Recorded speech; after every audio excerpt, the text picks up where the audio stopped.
Good evening, everybody. Good evening, dear colleagues. Thank you very much for being here with us for this ethics debate that we are organizing with the International Heritage Institute. And we are delighted to have Anne-Claude with us here this evening. Whilst waiting for the Natural Heritage Institute representative to join us, who is having some connection difficulties, I would like to take the opportunity to thank all of you who are already here today. I would like to thank our speakers for this evening, and I do believe that they are now all present with us. So I would like to say give a warm welcome to our interpreters who are already on hand and working to translate what we are saying into English, Spanish, and French, the three official languages of ICOM. I would also like to thank Catherine Schwartz and Jean-Michel, who are listening to us and will be taking notes this evening so that anything that is said can be published. While awaiting the arrival of Charles Personnaz, who should be arriving soon, I would like to remind you of the rules for our ethical debate evenings. Everything is interpreted. As you know, the debate is recorded. This can then be accessed via the ICOM France YouTube channel. The link will appear before the end of the evening. We always publish our debates in the three languages quite quickly, thanks to the extraordinary drafting capacity of Jean-Michel and Catherine Schwartz, who I would like to thank once again. Some of you know Anne Maurice from ICOM France, who helps the organization of our debate evenings. Charles has managed to join the call now.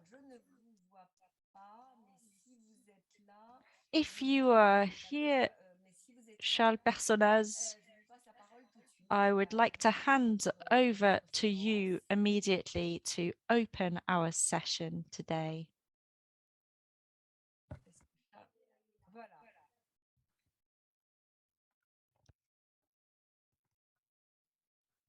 Monsieur le directeur, Charles Personnaz, Dear Director Charles Personnaz, over to you to open the evening.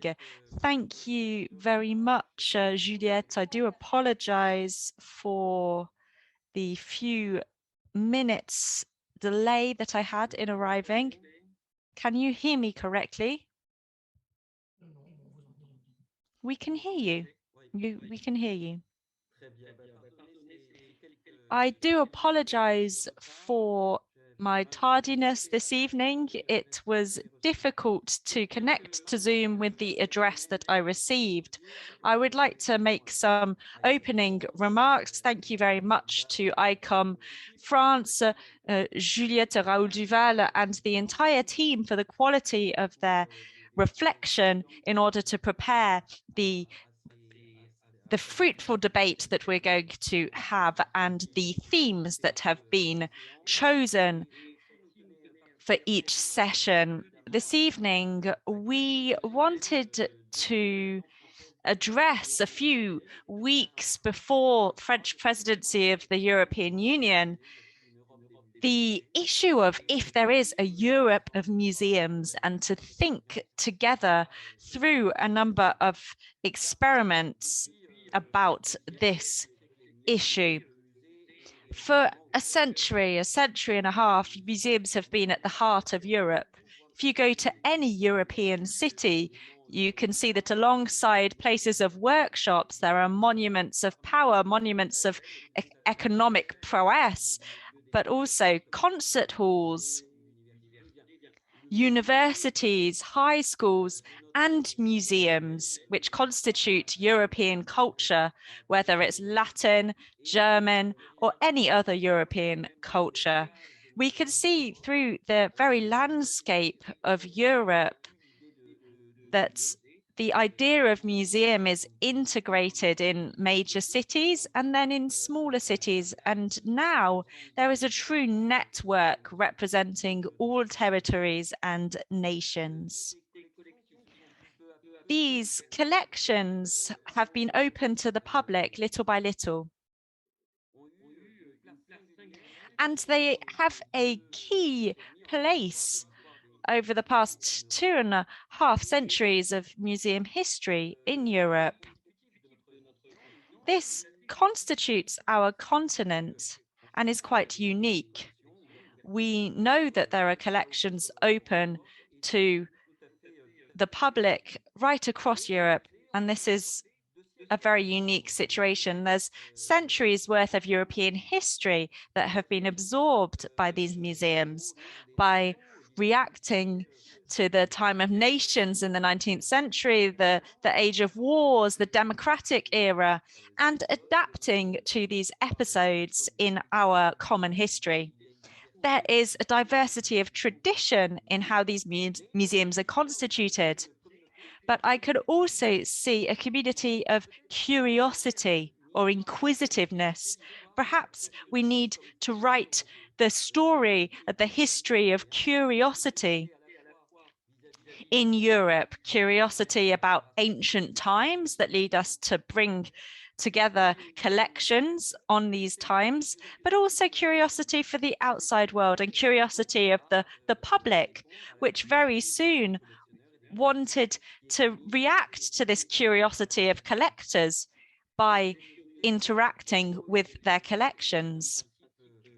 This is a European principle, and it's not a default. This diversity of tradition through curiosity leads us to consider museums in a number of different ways. There's the French school of thought that you know with the INT, the National Heritage Institute, where we have a more measured role of curators and restorers in our institutions. We have a different conception in Europe. In most European countries, there are museum professionals that are sometimes more linked to universities, with a greater role for curators and restorers in more major institutions. I think that at least since the start of the 20th century and from the 50s onwards, we've been part of this movement of professionalization, which has been manifested through the impulsion of professional bodies such as ICOM. I think that today, beyond the shared questions that we are asking, I wonder if there is truly and concretely a European society of collections. Collections travel across Europe. They are collected depending on the scientific institutions and programs. The public travels as well. They are what creates a unity of European museums. A lot of people have visited multiple museums when they have traveled across the continent and have become familiar with the museum offer across the continent. There's this question of the circulation of collections as well as the circulation of public. Are we really committed to European concrete projects? We know that European research is difficult for small institutions to get involved in. I think the time has come where Europe is struggling with the role of museums, and we need to think about the concrete actions that we can implement. Let me give you the example of INP, the French National Heritage Institute. We often send interns across the continent, but it's challenging to get this trickling down to all parts of our institution. We work with all of our European colleagues. We want to meet with them and work on broader research topics in order to consider how we can interact with the rest of the world. Proof of this is the issue of restitution, and we need to work as a network in order to provide answers to the questions that are asked. Despite the existence and diversity of these networks, we still have a lot of work to do, and we need to keep asking ourselves the question of the role of institutions in Europe. And there's an emergence and continuity of a European society of museums that we all participate in. In any case, I would like to wish all of you an excellent evening. I would like to thank all of our excellent partners, all of those who will be speaking this evening. Thank you very much for being here today and sharing on the political issues that we will be grappling with this evening. And this really touches on the diversity of the topic. Thank you very much for your opening remarks that have really laid the foundations for our debate this evening. You have asked the key questions and encouraged us to once again ask a question about what the focus of our work in Europe must be as museums. Thank you for launching our discussion this evening. I believe that this is our 8th ethics discussion with INP. At ICOM France, we're delighted and we are really glad to have this partnership to discuss key issues for professionals and museums. We can see that there's a number of people that regularly attend, and there are always a large number of people connected to our meetings, which is proof of your interest for it. Even nowadays, when there are so many online Zoom meetings or on other platforms, and it's sometimes difficult with multiple scheduling constraints, but thank you for being here. I would like to thank our members of ICOM in France and across the world. Our debates are open to all ICOM members, regardless of where they are based in the world. Thank you very much for being here today, particularly Alexandre Chevalier, who is going to be co-moderating this evening of discussion with myself. And thank you very much to Kalim Bey, who is going to be with us today on this theme of museums. Thank you, Terry Niambe, for being here. This may seem like a very sensitive subject, but we know that it's very important. Louise, who will be speaking later, Alexandre, who I just mentioned, chair ICOM committees like myself, and they know how European museums can be singled out by colleagues around the world globally without any real distinction in terms of geography, field of activity, size or status, but we will come back to that a little later this evening. But I often mention this. There's a sentence that was included in the new definition of the museum, which was not selected. It said that museums were only designed to house colonial plunder, but now we need to consider this in order to reflect upon it. our debate is very topical in a number of different ways. Firstly, we're talking about politics. In France, perhaps you heard a declaration from the French president a few days ago that France will take on the presidency of Europe. And this could affect us.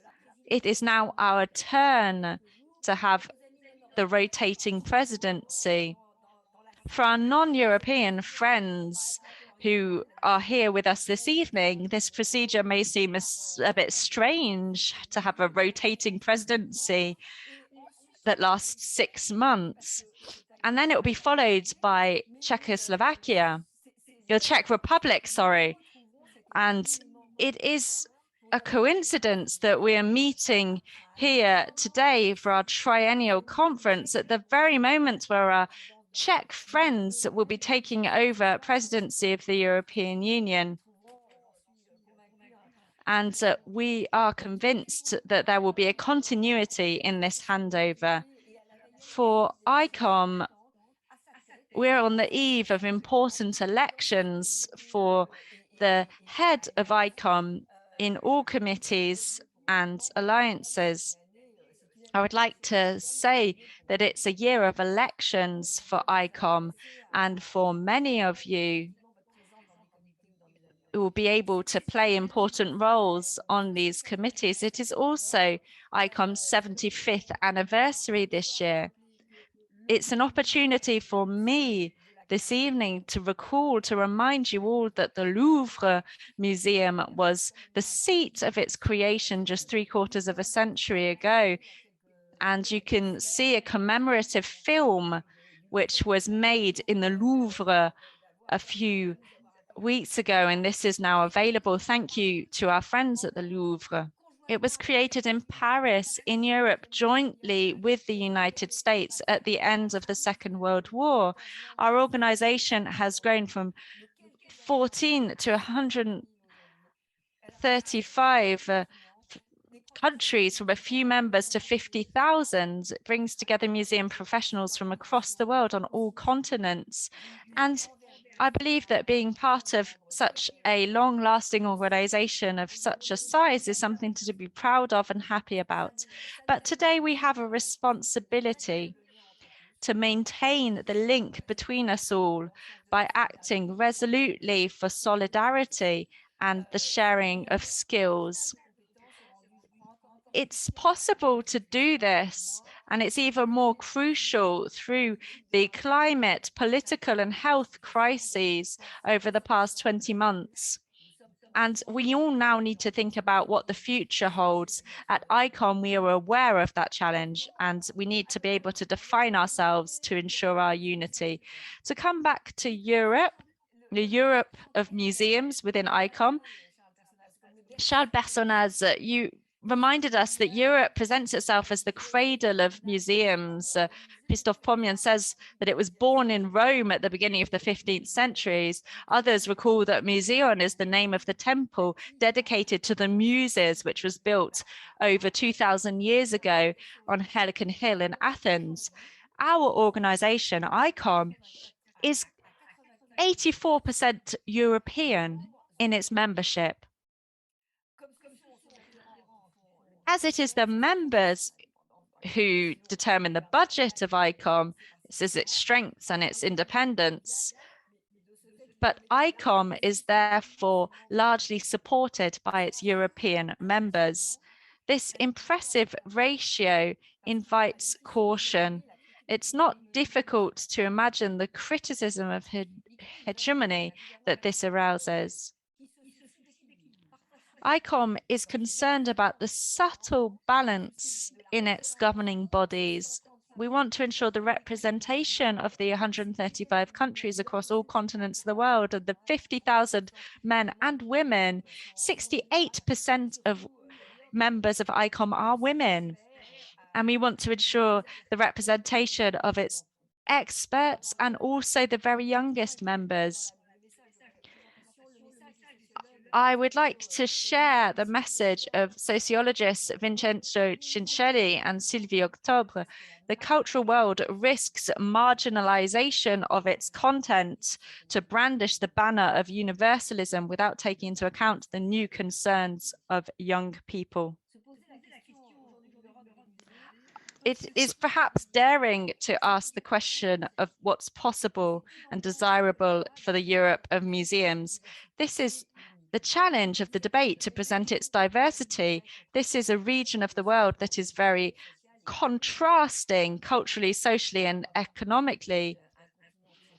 Europe is a very diverse continent, but we need to talk also about unity. As Charles Personnaz said, there's this conviction that heritage and collections are a public property and that they need to be preserved and protected because they are fragile, and losing them means losing access to our history. They must be shared and valued because they create links between populations and generations. And this requires specific high-level skills, particularly scientific skills, because we are credible. The public trusts the messages conveyed by museums, and this is the basis of the social role that they can claim to play. Part of the debate will be devoted to exposing and comparing the training methods and the spirit of sharing skills that is taught to our young professionals. So beforehand, we need to think about the projects that we're working on, the issues at stake, and what is their success. As this is why we have a number of different museum associations together here. And when we're going to take a few concrete examples of museums that have set up European cooperation together across Europe using the tools supplied by Europe. What has that made possible? What tools are lacking to do more? This is the time to send a message to our leaders and to make proposals. So that's it for my introduction, but European museums have generally gone through the health crisis and resisted better than others. Their governments have taken protective measures. France has paid whatever it needed to, but a number of museums have picked up. But we need to remember that a lot of museums in the world have lost revenue and some have closed, possibly forever.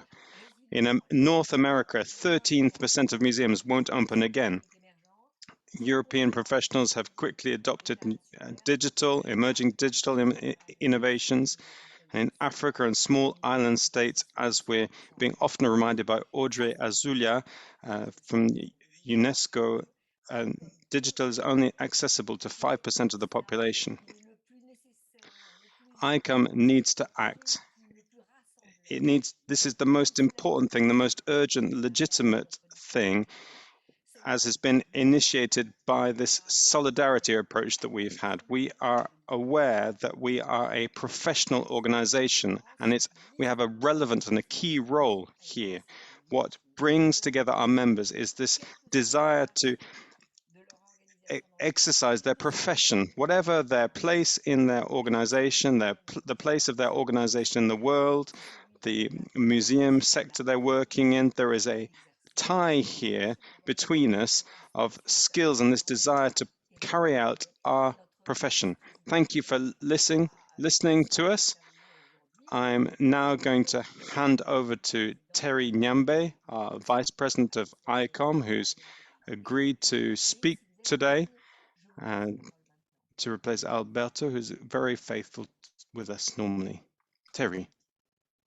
Thank you. Thank you very much, Juliette.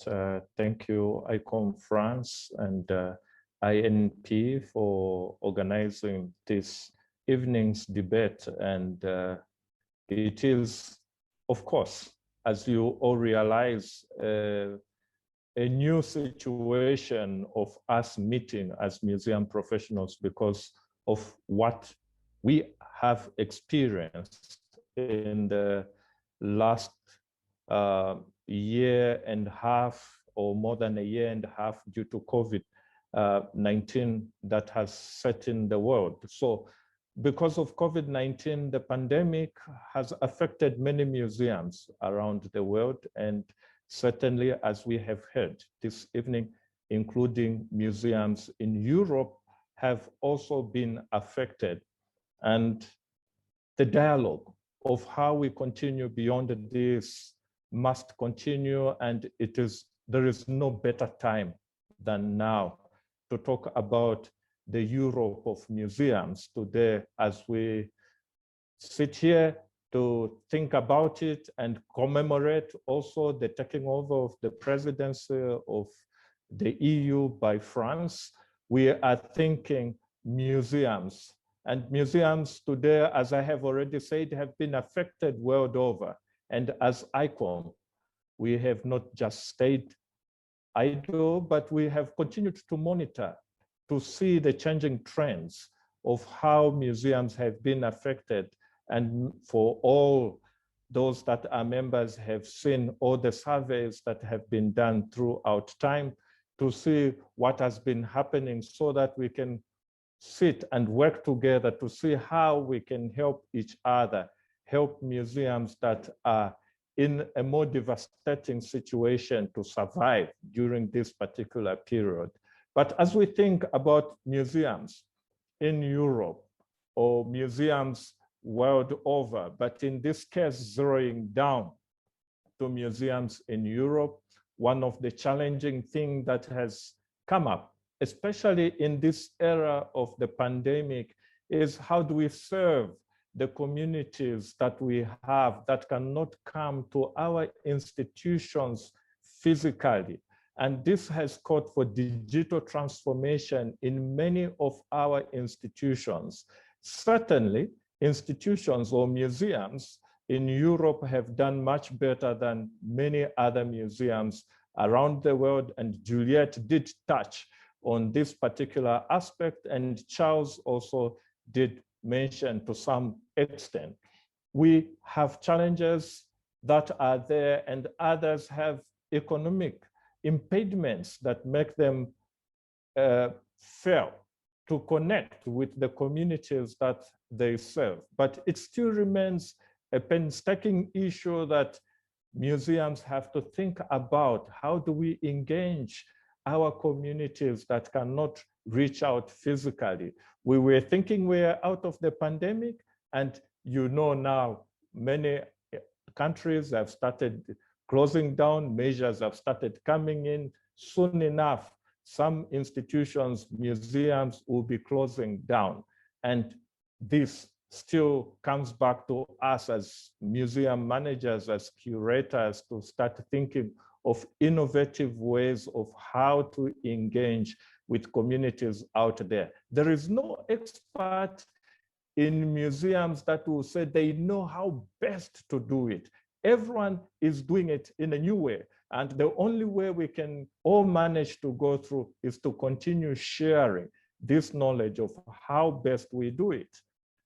Connected to the pandemic, we have seen today that despite the measures that have been put by states to close down regions because of the pandemic, it can be seen today that this has failed because the pandemic has continued to spread all over. What does this mean?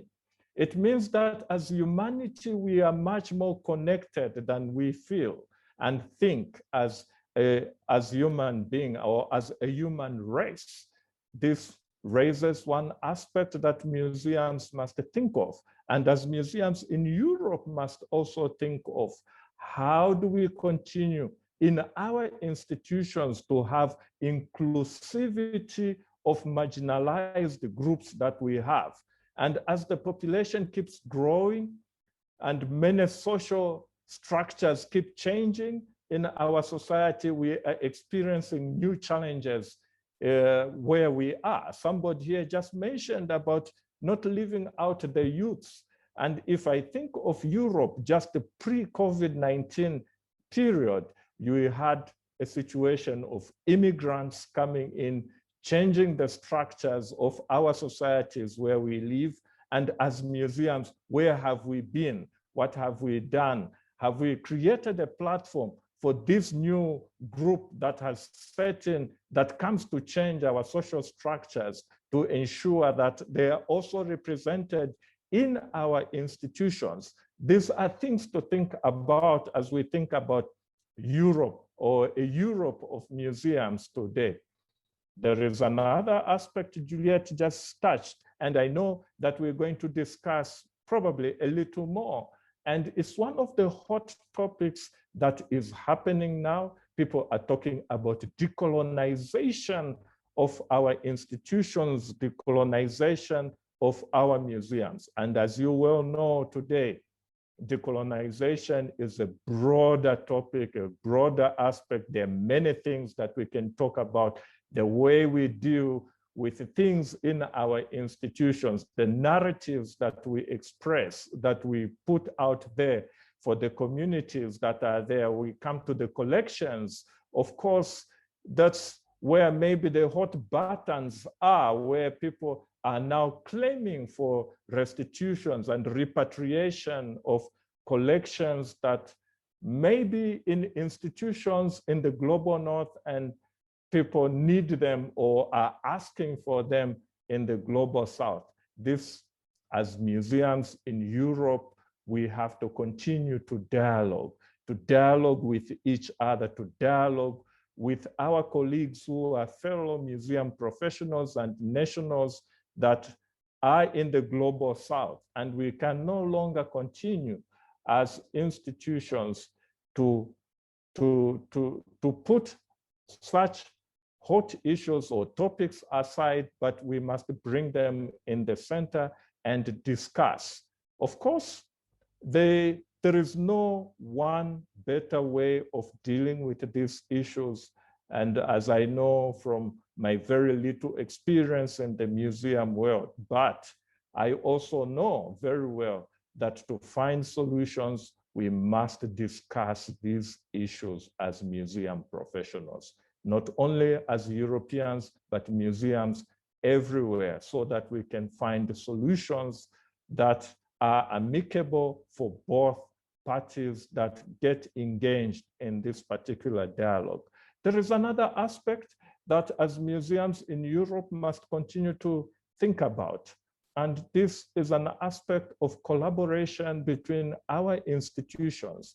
And even with this particular pandemic, this particular item has been seen to be elevated in a way that we have never thought of before, because there is power in synergy, there is power in collaboration as institutions, and we need to foster and encourage this particular collaboration, not only as museums in the global north or in Europe, but with other institutions that are outside Europe. Let us not only think of museums, but continue with other related institutions, libraries, archives, and many other heritage related institutions that do similar work with us as museum professionals. We must continue to collaborate with them, because there is power in synergy. And this I want to mention to us as museum professionals, especially to us as colleagues from Europe, that we must continue this particular collaboration for the betterment of our heritage, because the heritage that we keep in our states is heritage for the world. With these few remarks, I wish to wish everyone a very wonderful and fruitful debate this evening, and I thank you.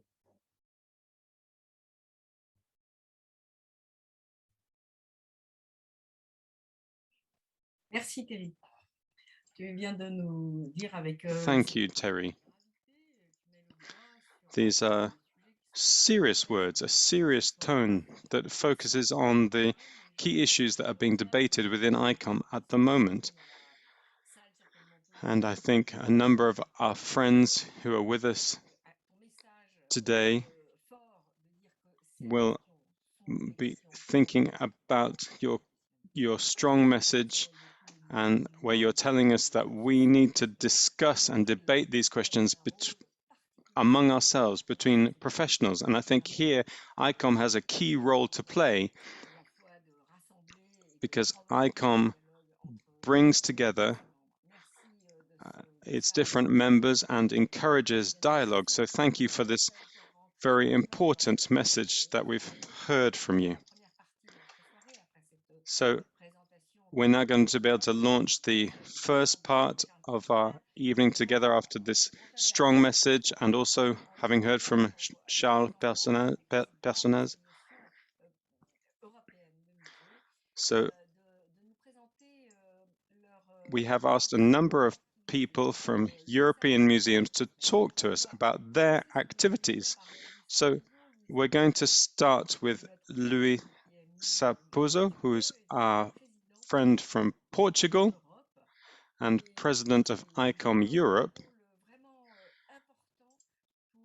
And he plays a key role in encouraging dialogue between European museums, between the national committees of ICOM in Europe. So I'll hand over to Luis.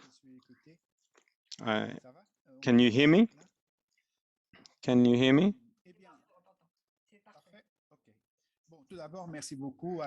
So first of all, thank you, Juliette and ICOM France for organizing this session. I'm going to be as quick as I can because there's a lot of people that are lined up to speak tonight. And also because I'm really very sorry, I'm not going to be able to be here till the end of the session.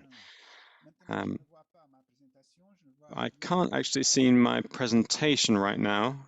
I don't know whether you've got it there.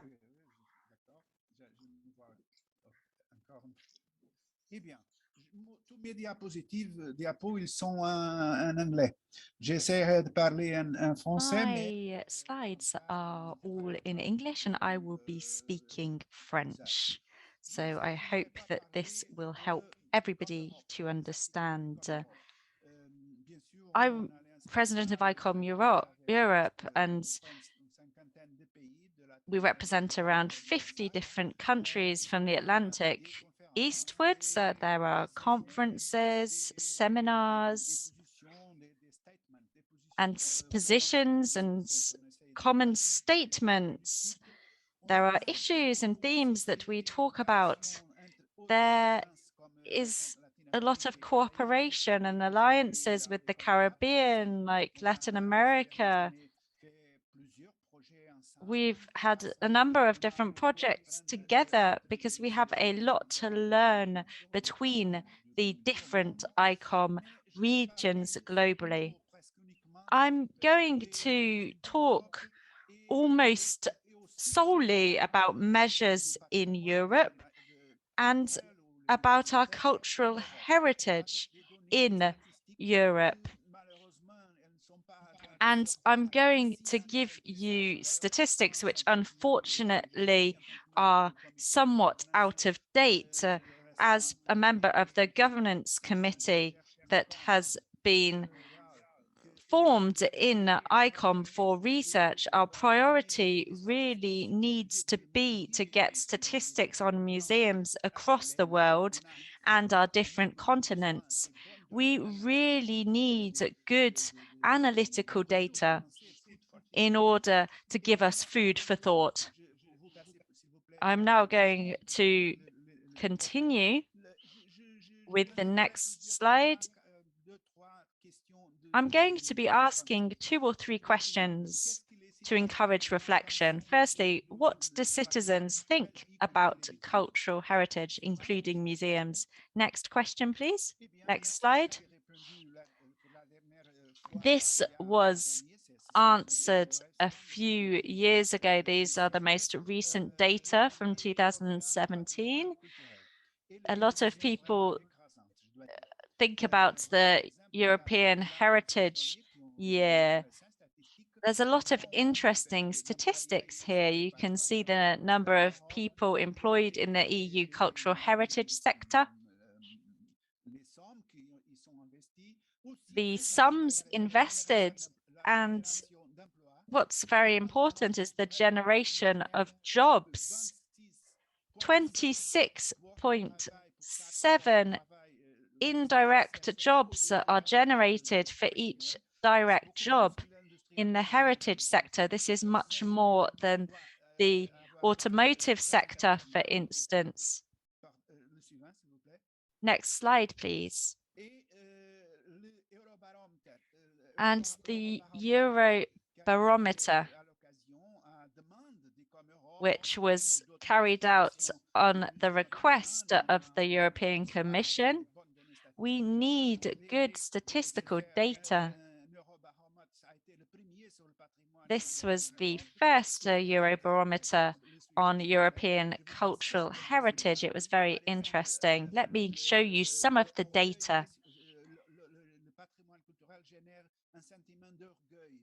If cultural heritage generates a feeling of pride,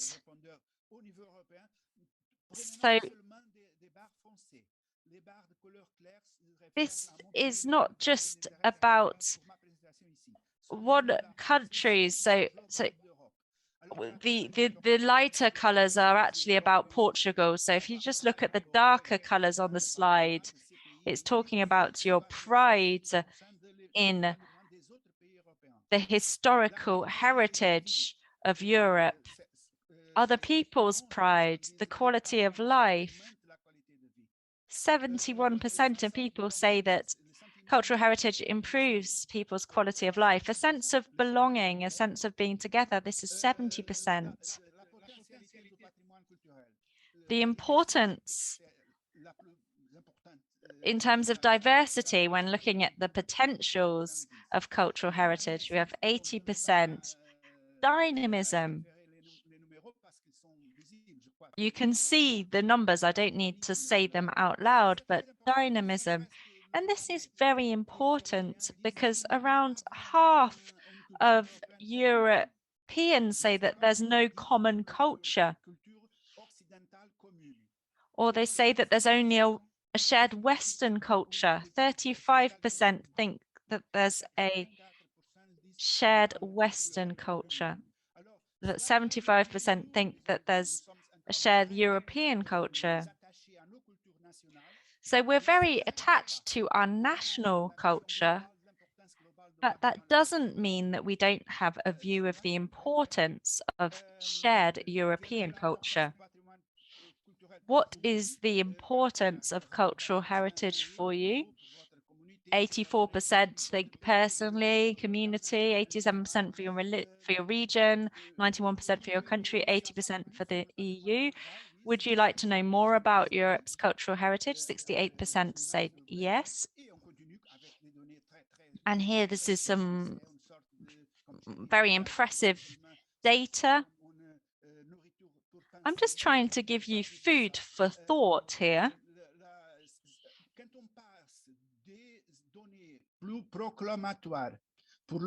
Here we have data that's more action focused. And this is what we need in Portugal, what we're lacking. And I think this is a problem across Europe in general, where we are almost militant about having museums in cultural heritage. 60% of people visited monuments, 50% visited museums last year. Libraries and cinema were much less visited. Cultural centers are not even included on this list. Why did these people not visit these cultural venues? Most frequently, people responded that they did not have enough time, the cost, the lack of interest, the lack of information, the remoteness, the lack of offer, and the lack of quality are the reasons cited for not visiting. And these should be noted. I think that I will finish with these statistics. To what extent do you believe that cultural heritage should be taught in schools? So 88% say yes.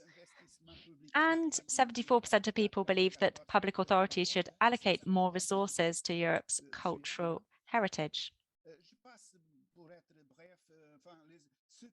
Let's skip over this. The idea here is that the public authorities should be the ones investing in cultural heritage and not the private sector. This is very interesting because we live in a society which is more and more dominated by a private vision of the state. And this is not at all true for the framework of cultural heritage within Europe. Where do European museums stand? Let's answer this question. I've got some statistics to show you again.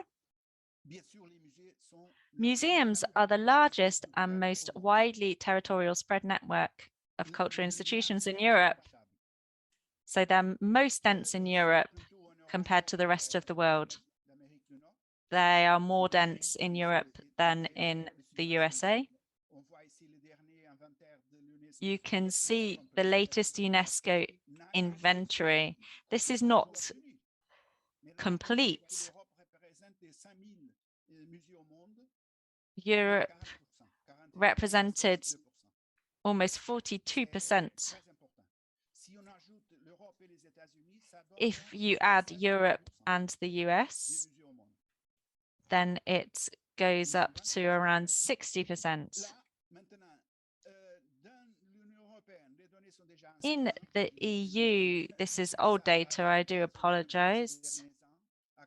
This may have changed due to very liberal and private policies in certain EU countries, but most EU museums are public, whether from the central state or the local or regional state. And there's a significant yet minority share of private stakeholders. Most are museums of art, archaeology, and history, followed by science, technology, and ethnology. Let's look country by country. I have chosen 2 or 3 countries to increase the diversity, which is huge. In France, the vast majority of museums are public. But in Spain, for instance, this is also true. But relatively speaking, there is a higher proportion of private museums, but the vast majority are public. In Germany, the relative share of private museums increases. And of course, in the UK, the private sector represents more than the public. This is closer to the American model, but with a major difference. This is very important. Here are we have the 20 most visited art museums in the world, and over half are European, with the Louvre in first position, of course, and then a few others. They're the brown-colored bars. If you compare this with theme parks, you can only see one in France. This is an American franchise, and it's Euro Disney. It's near Paris.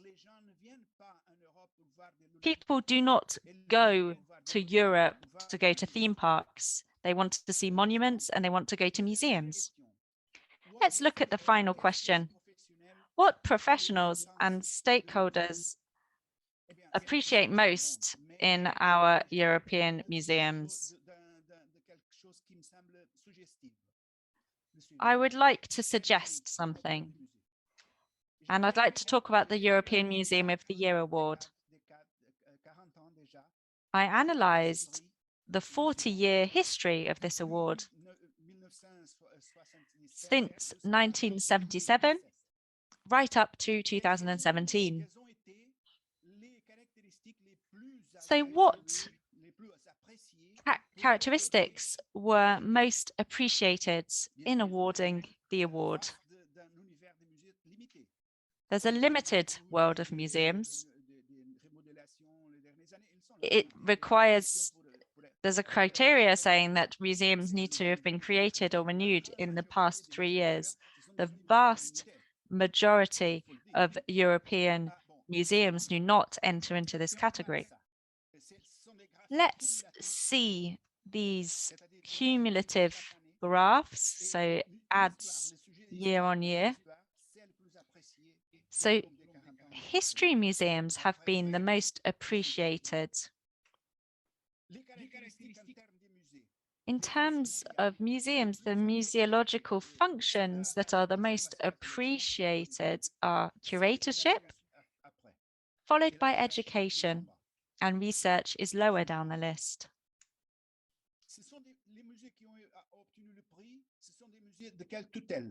The museums owned by the central state and local authorities have been the most appreciated. Private museums are lower down the list. Generally, they have been local museums followed by national museums. Generally, these museums existed before 1960, but there has been a rapid increase in recent years for museums that are more modern, and they have now reached more or less the same level. Lesser known museums have often obtained this award. Older museums in older buildings are more represented, and the icon is also represented on the bottom. I would like to finish with an idea about the economic importance of museums. Our friends in the UK have excellent data and statistics which we lack in continental Europe on the economic impact of museums. Economy loves museums is a British museum slogan that is used. There are measures here, so you can see billions of pounds generated through museum activity. We won't go into detail there. And if you look at this map here,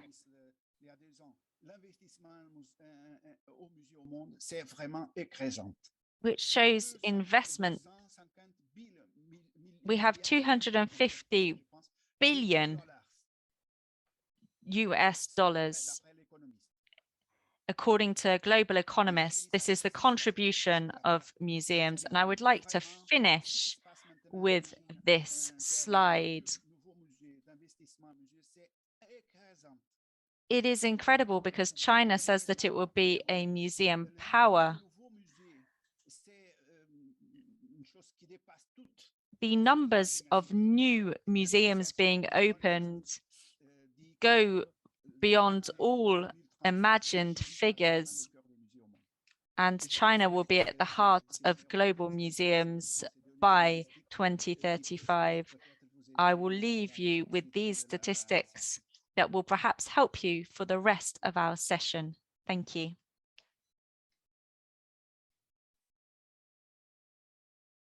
Micro. Pardon, merci Louise. Tu as vraiment rassemblé. Thank you, Luis. You've really brought together some really useful information, some very interesting information here, which help us to understand ourselves and know where we stand. I think you're giving us some quantitative and qualitative information that are really very precious. We get a lot of statistics about the effect of the pandemic on museums, but you've brought some really useful information here together. Thank you very much. I know that you can't stay with us tonight. I know that you've you've made a special effort to be with us tonight, so I'm particularly grateful for the effort that you've made. And I know that you are sad not to be able to take part in the debate, and you've recorded a video so that you can talk at the right point in the debate about your perspective on the place of museums in the world, and also the place of European museums in the world, and also what European museums need to learn from the rest of the world. So we will see that video later on when Alexandre finds the right moment to put that video in. So thank you very much. Of course, you need to leave us, but really it was very precious to have you with us. So thank you. Luis is the president of ICOM Europe. So I'm now going to hand over to David Vuillaume, and after that, Bruno Macquart, who is the president of Univers Science, but will be talking on behalf of Excite tonight. But first of all, David Vuillaume.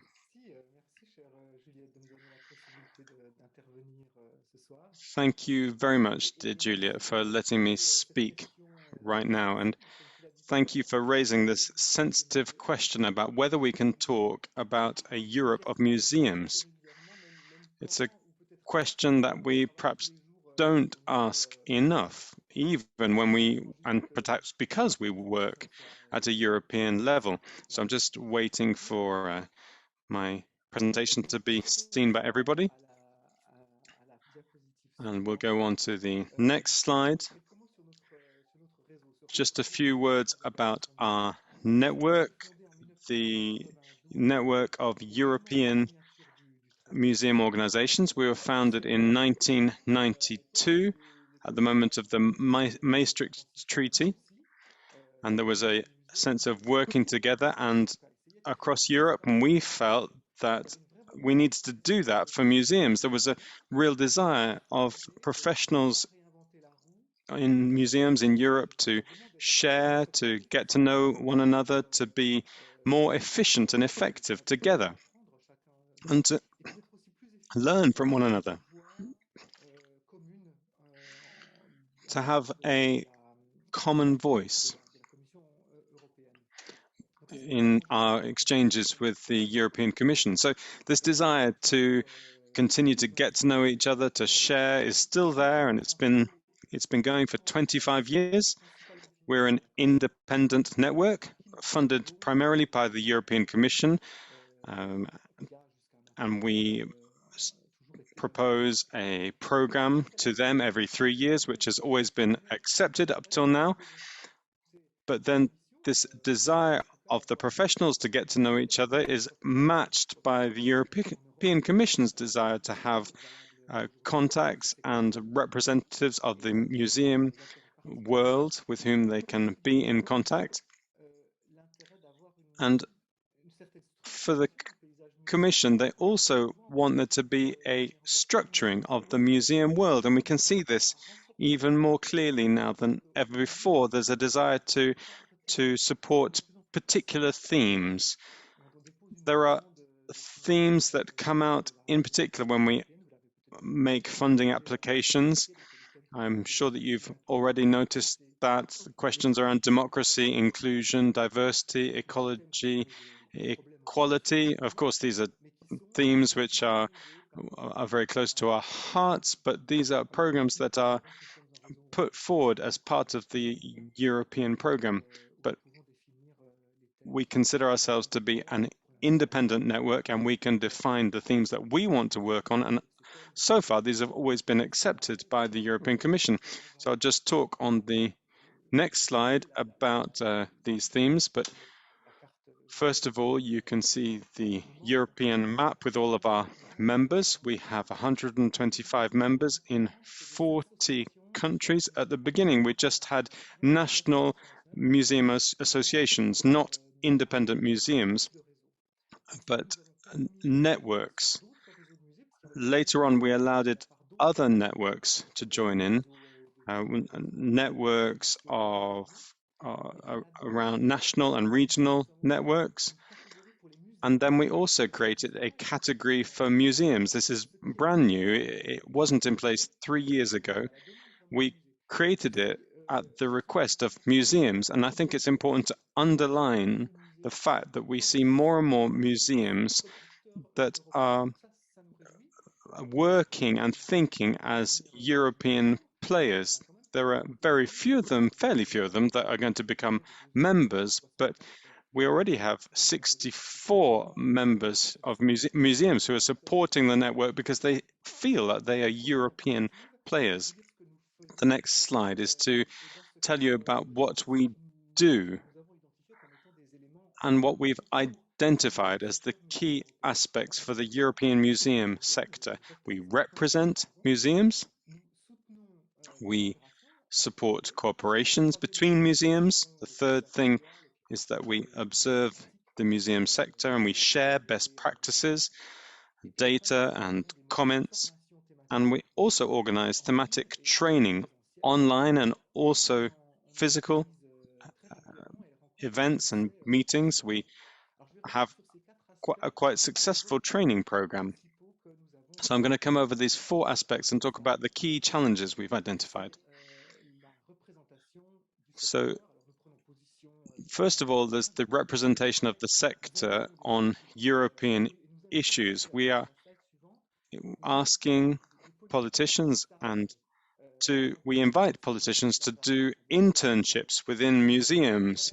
This is just symbolic. They just stay for 12 hours and they work in a number of different departments. So the European Commissioner, Maria Gabriel, was invited and accepted last year. So why am I talking about this? Because in terms of representing the sector, it seems that museums as a sector are not really listened to by politicians. If you remember when the first measures of lockdown measures were put in place by governments, museums were not even mentioned, at least in some countries. They were covered by the term public spaces or public places, whereas in Germany, at least hairdressers and other commerces were listed. So it's important that we strengthen our representation work. We want every country and every museum association in a European country, and not only in the European Union, but in the whole European area. Especially, and this synergy needs to take place, especially in crisis periods like we've experienced recently. The next slide focuses on cooperation. We support cooperations between museums, in particular as stakeholders in a number of different projects. I won't go into all the details here because I want to be as quick as possible. If you can see the next slide here are a number of projects that we are involved in. And I'd like to talk in particular about 2 projects that aim to assess the social impact of museums, the MOI, Museums of Impact project, and the Indices Impact project, which is around measuring the impact of digital culture. Why do I talk about this? Because the problem that we're trying to resolve with these European projects is that museums tend not to use the assessment tools that are available enough. When I talk about museums, I'm talking about European museums, of course. There are differences between different countries, of course, but we can see this trend that museums don't use assessment tools that are available enough. They tend to think that the offering that is available is more important than demand or the use of the offer.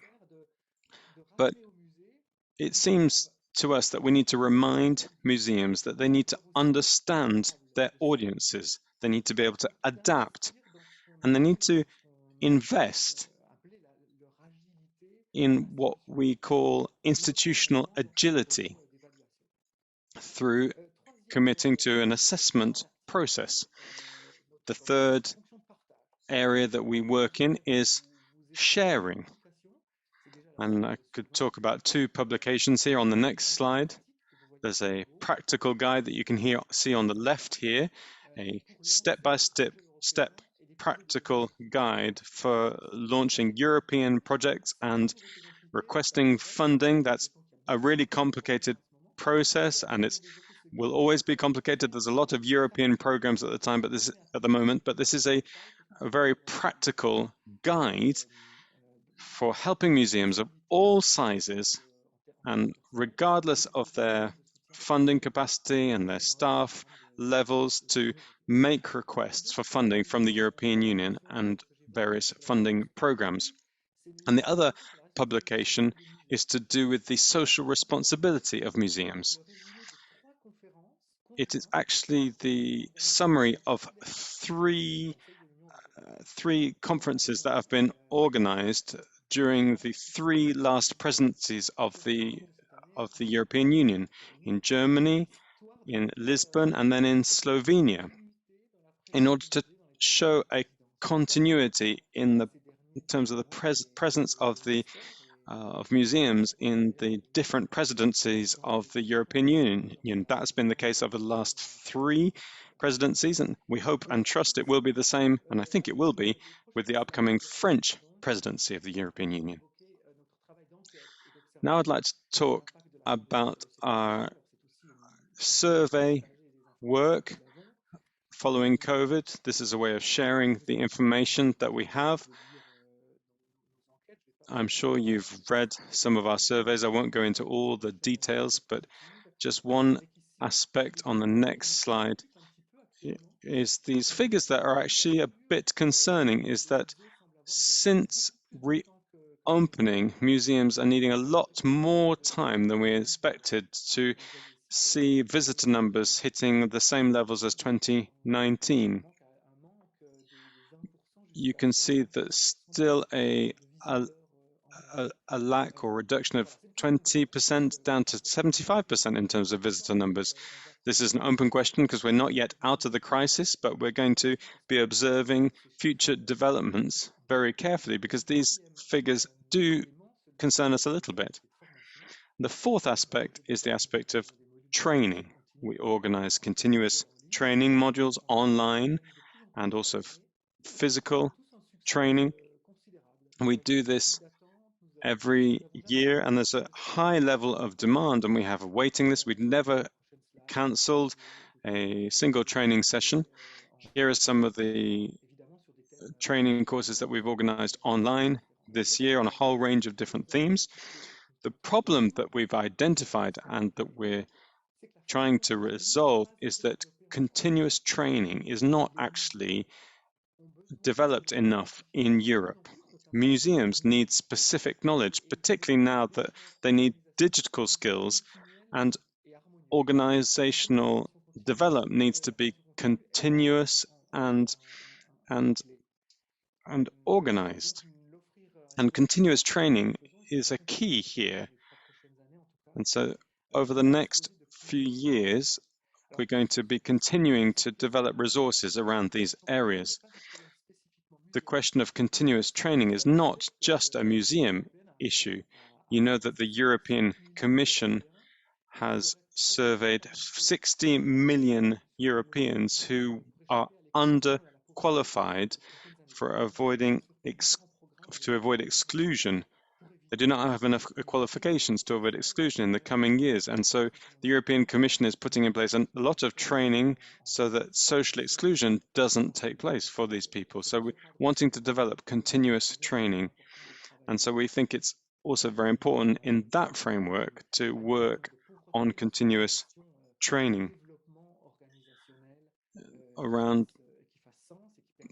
issues of organizational development which help museums to stay in place and keep advancing. So the next slide just summarizes the 4 areas. I'm just wanting to show that there is a lot of potential for the creation of a European museum space.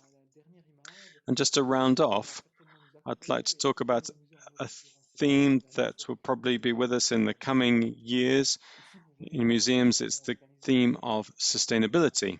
We organized a theme around this in 2019, and after 3 intense days on this theme, we just had that sense that all of our museum professionals were going to head out into the street and start doing climate strikes on Fridays, and we're going to work towards the Sustainable Development Goals. And this is to bring us back to this question of whether we can talk about a Europe of museums. And yes, the answer is, because we are an institution that's continually working with a European perspective, but actually all museums are doing this. Because in society in general, as in the museum world, there are people who are more open than others to transnational questions. And then some people see Europe as a negative thing that destroys values. We rarely have those people in our institutions, but we need to keep them in mind so that one day we don't have to choose a camp, because we can see there's increasing polarization in society, and we don't want to see that happening in museums. So we don't want to have to choose our camp and reinforce social divisions. So museums need to continue to serve social cohesion, and I hope that will be expressed in the future definition of museum, which we will vote on next year in Prague as ICOM. Thank you very much. Thank you, David. This is a very precise presentation. We understand what NEMO does a lot better. I think we're seeing comments in the chat with people who are asking questions. We'll see that with the debate later on. Perhaps I could just respond to a couple of things that you've said. The photo about sustainability that's going to be what we're going to be talking about on the 17th of September, our next dialogical evening. These are places where we could find room for more cooperation, more debate. I think that in the debate later on, we'll hear perhaps from museum members who are asking how they could better draw on European infrastructure in order to develop cooperation projects. We'll talk about that later, but first of all, I'd like to hand over to Bruno Macart. Thank you very much for being with us, Bruno. Thank you for your faithfulness and your loyalty to all of our debate evenings. Bruno, you're here as the recently elected president of Excite, the European network of science museums and centers. Perhaps you could tell us about Excite, because not everybody knows about it. Thank you, Juliette, and good evening, everybody. Excite is a European network for scientific and technical museums and centers, but it's also got a very diverse history. We are somewhat different than NEMO in terms of our history. We are about a little over 30 years old, and Excite was born out of young museum professionals in Europe who were part of an association, ISTC, who wanted to open up a European chapter of science museums and centers. So we do have some members from outside Europe, but most are focused on Europe. We have more than 320 members that bring together a whole range of organizations, science museums, and natural history museums, science centers, which are the next generation of scientific and technological establishments that don't have collections. We work with researchers and companies, festivals, universities, professional networks. What brings us together, and what we're focused on, is science engagement. We can't really say that properly in French, but we're talking about science engagement. So if we can look at the next slide, I put some photos up here. Just you'll enjoy looking at that, and you won't have to get too close up to your screen. You can see some of the members of our network here. These are members that have walls, that have buildings, but not all of our members have buildings. We want to interest our European citizens in technical sciences and innovation in order to communicate scientific, technical, and industrial culture and encourage dialogue with and for society.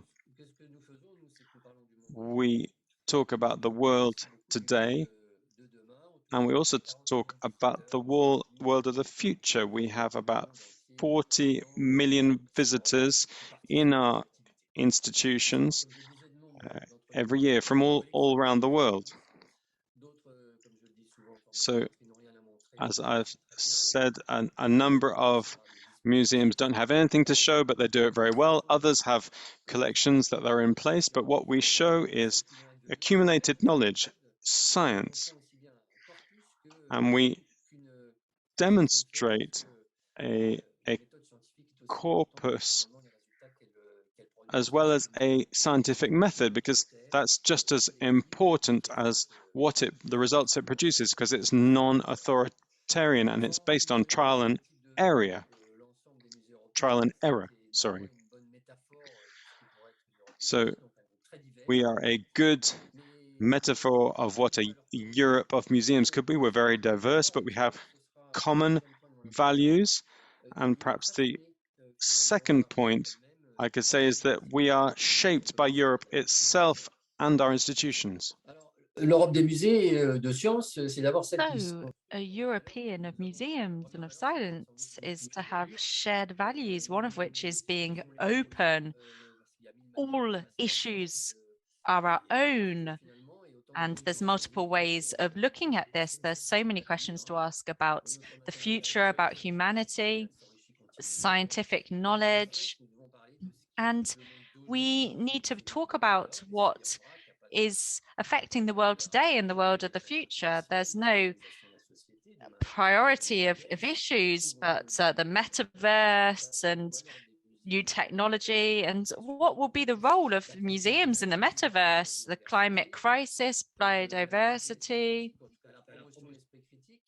promotion of critical thinking, and then overall health. The second value that's important for us is inclusion. Our institutions want to be inclusive and work with knowledge, welcoming researchers and academics and all citizens, whether or not they're a European and regardless of their level of knowledge, so that there are no borders and barriers. The third value is universality. Science is a universal language, and cultural barriers are not so high in this field. And this is a field that we want to share with everybody without any sort of discrimination by ensuring universal access to our offers.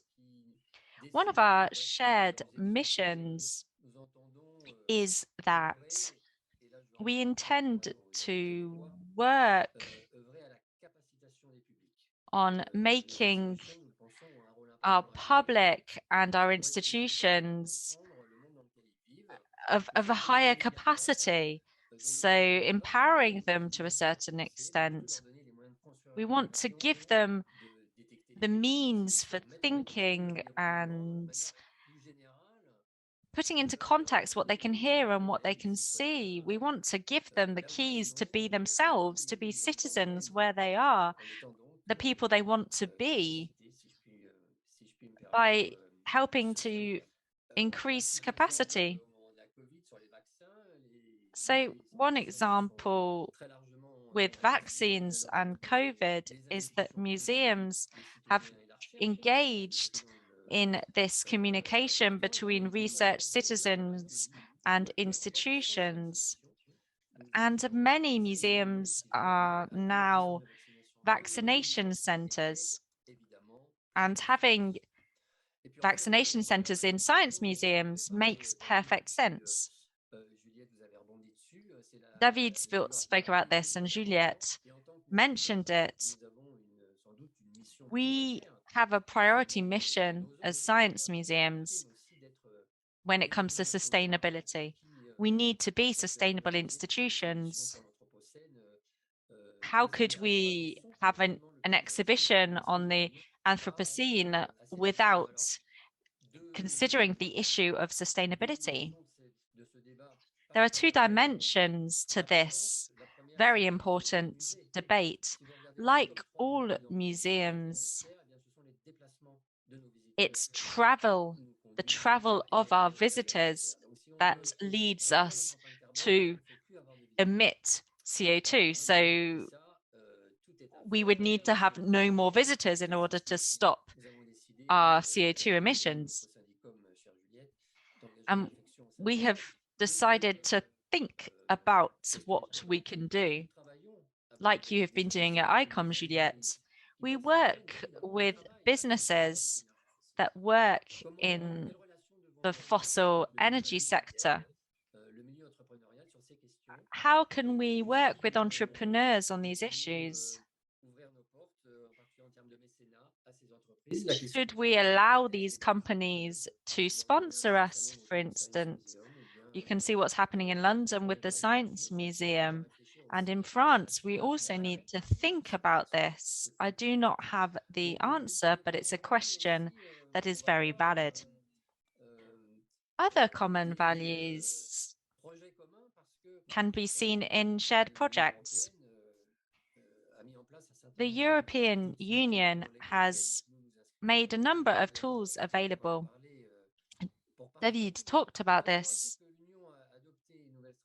The EU adopts a new strategy for 2019-2024. If you look at the following picture, the priorities are engagement for green impact, sustainability, adaptation to technology, artificial intelligence, safety and ethics, development of digital learning.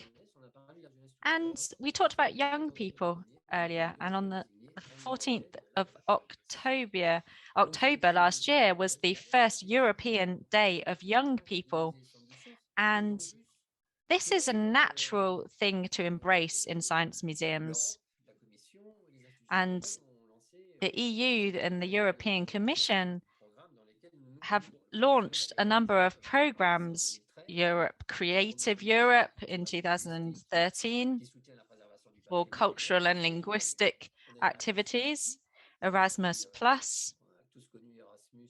We all knew Erasmus for students. It is now possible for professionals through Erasmus Plus. And research framework programs are very important. Europe spends a lot on research. New programs have just been launched for the 2020-2027 period with around 100 billion euros. Between 2014 and 2020, there was a similar program. Science with and for society actions are recognized and eligible for funding. From 2018 onwards, there was a significant advocacy campaign in order to strengthen the role of science. And for the first time in our existence, we published an open letter for Carlos Menes, who was the Commissioner for Research and Innovation in the EU. And in July 2020, he insisted on the need to strengthen scientific knowledge of citizens for democracy, so that society and science can understand each other and speak to one another. Let me give you some examples of projects. Over the past 10 years, Excite has had an important role in promotion by being involved in 40 projects. And since the launch of Horizon 2020, there are 35 members involved. There's a Voices project, opinions and ideas of EU citizens about science. The aim is to consult with citizens. Here we're talking about management of urban waste and to identify priority research fields. There's a role that we can play here. And then we're also an experimental institution, Feed for Food, which is a sustainable eating and food supply project where labs are created to think about solutions and test prototypes. These are bodies for dialogue with citizens and ways that we can interact with citizens on certain topics. The final thing I would like to talk about is Doors, which is a project that just started last October in order to support small and mid-sized institutions in the digital transition. This is open to all museums and not just Excite museums. There is a project called Space EU in order to help the younger generations to get interested in space. This is for both girls and boys. In conclusion, I would like to say that museums are historical and contemporary. We are actors of our time, and scientific museums are a bit different because we're at the real cutting edge by definition of what we do. Our material is scientific knowledge. And there's a lot of debate in the world of academia. The role of museums for us is to be useful. Let me draw on a concept by Museums and Social Change by Bernard Lynch. We're almost activist museums and places where social change is discussed, prepared, and analyzed. Thank you very much.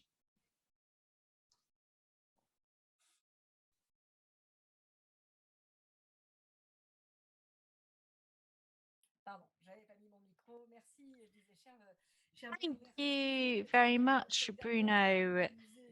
Thank you for this activist museum. We've just finished our first sequence, which includes groups of museums in Europe, and this has helped us to see more clearly what museums in Europe there are and the purpose of museum organizations and what you are working on.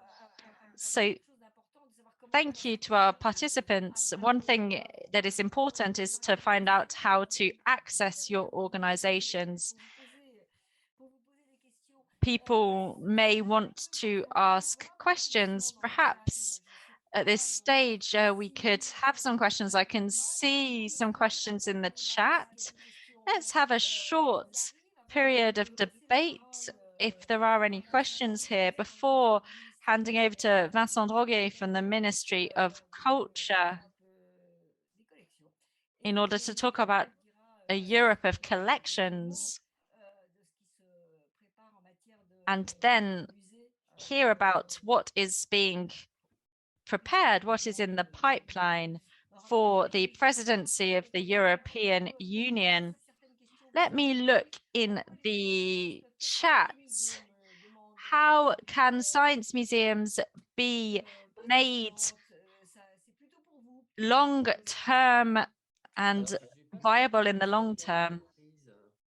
I'm not convinced that I have understood this question.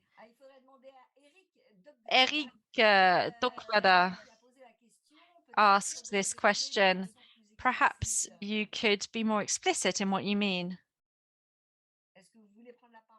Would you like to speak, Eric? Good evening, everybody. Thank you very much for your excellent presentation. My question is, how can science museums and their future be assured through territorial action?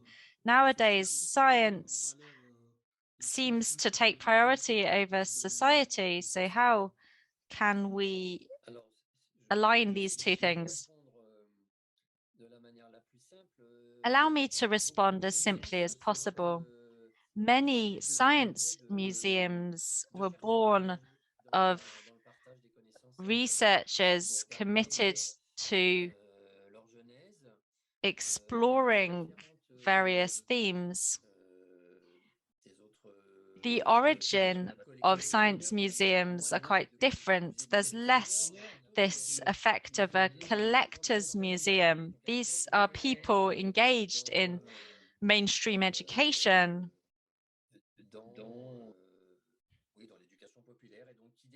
And they decide to take a step and open up venues or create festivals. In many mid-sized cities in Europe, there are scientific institutions. I do not have enough data at the moment, and I agree with what my colleague said.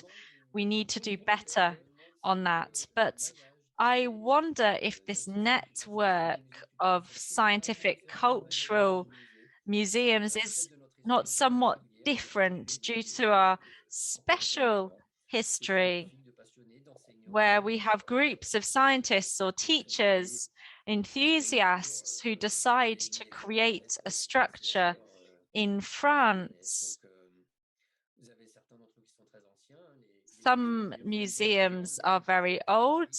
There are collection-based museums in Paris. The Museum of Natural History and Mankind are often quite old, but new scientific museums are starting to be born, and they're generally quite citizen-inspired and spontaneous. Thank you very much for your response, Bruno. There is another question in the chat. Najet has observed that 30% of Erasmus Plus subsidies go to Germany.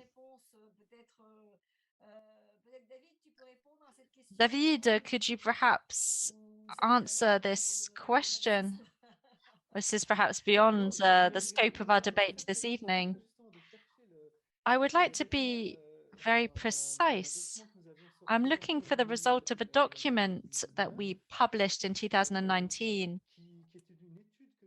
This was from a study that we carried out to identify who benefited from European projects such as Erasmus in the museum sector.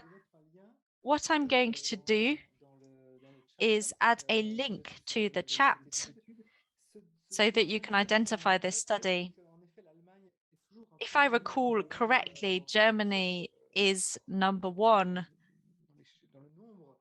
in terms of the number of institutions receiving projects, but it is one of the largest countries with 7,000 museums able to submit applications, so they are often at the top of the list. At the time, if I recall correctly, most applications and the number of applications seem to be linked to the number of museums in each country. almost all European countries had an equal participation. But I am not going to be able to give you details right now, but I will send you a link to this document. David is modest here. The Germans are better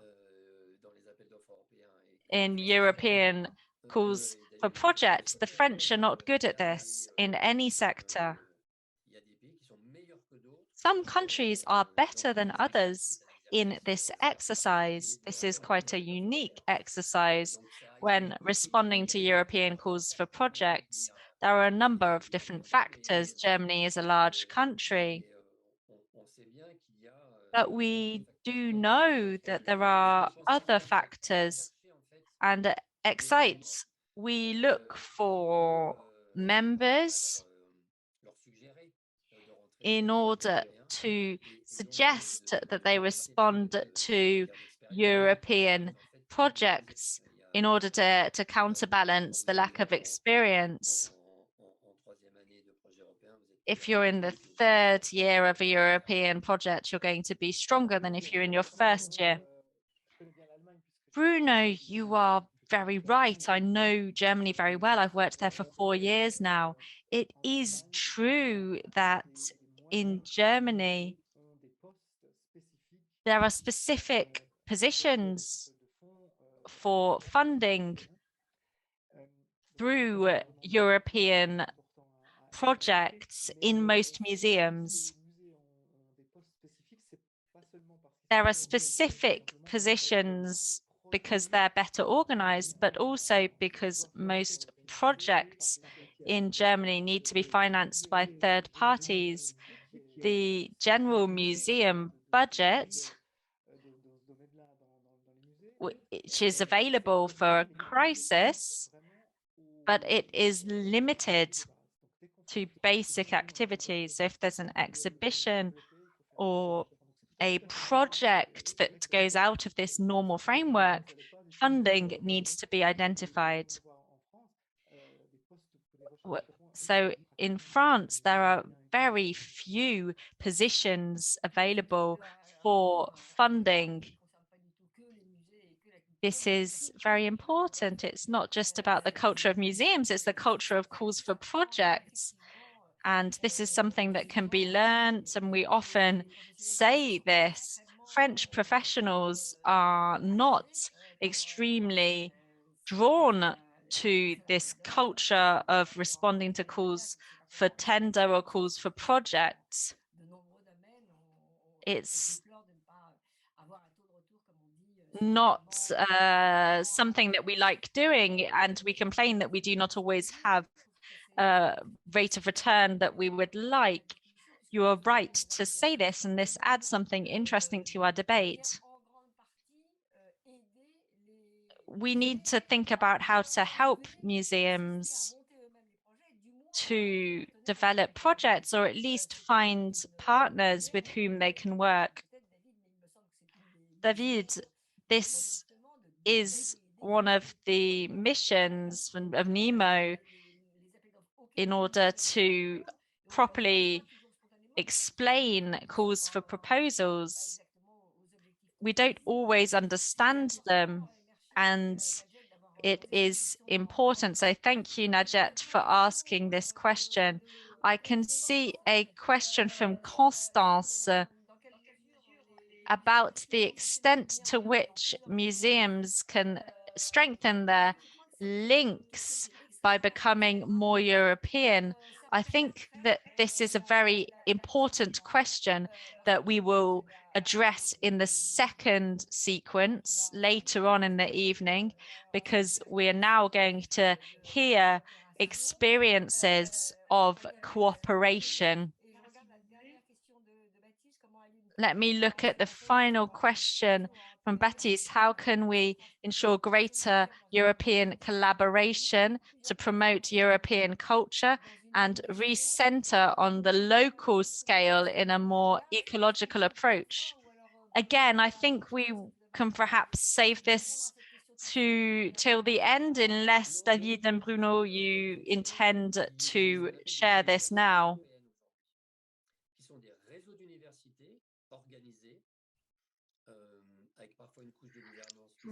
There are European networks now in place where we see exchanges of students, exchanges of teachers, common projects. This is in place in the university world. This doesn't yet exist in the museum world, but perhaps this is something we could be inspired by. Yes, the French president talked about Europe and talked about the universities, and it's worth listening to that again, and we could put on the website some key information to respond to that question. Thank you, Bruno. I want to pass now over to Vincent Droguet. I think you're here. I can't see you. Yes, I'm here. So I'll very quickly present you. You are the Deputy Director of Collections of the French Museums Department, and you are under the Ministry of Culture, and you're particularly involved in the French presidency of the European Union at this time, and so thank you very much for speaking to us tonight. Good evening, everybody. Thank you, dear Juliette, for handing over to me in this debate on this issue of a Europe of museums. My presentation was there. There it is. So I want to come back to the initial question of this debate of whether there is a Europe of museums. And I also want to come back as well to the introductory words of Charles Perzonaz, which were very inspiring, because having heard what we've just heard from David Villaume and also Bruno Macquart, we could have the impression that this Europe of museums is already in place, that it's already been built. There is no institutional Europe of museums in reality. But if we think about whether there is a Europe of museums, I think that for a long time there's been a Europe of collections, which was shaped by the movements of works of art within Europe, in line with historical changes and the historical moves through the continent of Europe. Two key episodes from these traveling works of art that were sometimes forced, the arrival of the works of ancient Rome in the Louvre under the reign of Napoleon I, which is represented here on this vase from the Manufactory of Sèvres. And this is a picture of the works arriving in the Louvre, associated with political aspects, with a warrior spirit, this conquest of France and of Napoleon, which left a number of thinkers and philosophers to say that it was the world and the nation of freedom that needed to be the concentration of the treasures of the world. This was how it was justified, the arrival of works of art from all around the world. And these works, some of them were sent back after the defeat of Napoleon. And then there's the next slide, is also a very significant episode after the Second World War, when there was the recovery of works of art by Allies, which had been taken from France, and not only France, during the Third Reich. So these soldiers recovered works of art in a depository in the castle in Germany. So as part of this Napoleon And then this war, where for Napoleon it was the freedom was the key, was the justification, but then with the Third Reich it was the law of the strongest, and then there was a desire to recover these works, which happened after the Second World War.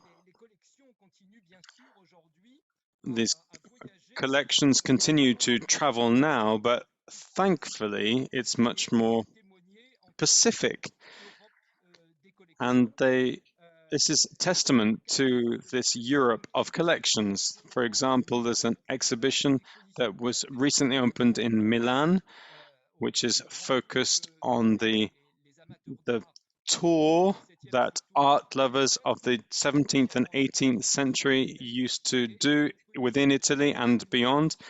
And this exhibition claims to evoke the logic of a construction of an artistic and cultural Europe through big collections. These collections structure an artistic and cultural Europe. And the goal of this exhibition is to talk about the way this happens.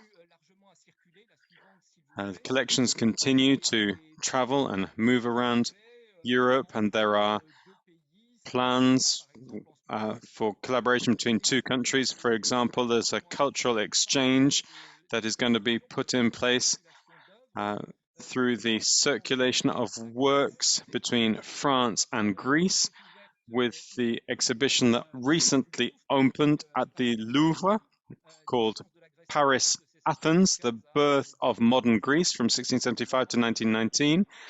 And then the next slide shows us, I've gone. Ah, Si on peut voir le slide suivant. Sur le... Pardon. If we can just see the next slide. With return exhibitions. And then there's exhibition at the National Art Gallery in Athens. So this circulation of collections, it has a really important role in collaboration between museums and a vision of the Europe of culture and collections. Recent exhibitions, of course, raise environmental questions, which we need to be aware of, because the carbon footprint of these exhibitions needs to be looked into as well. Beyond the circulation of collections, we also have museum institutions that are organized in networks. We've heard about this with regard to NEMO and Excite. The European networks of museums play an increasingly important role in the life of museums themselves. So an example is an example of an informal network around medieval art museums. This is a network founded in 2011, which brings together the Cluny Museum, the Musée de l'Oeuvre in Strasbourg, the Palazzo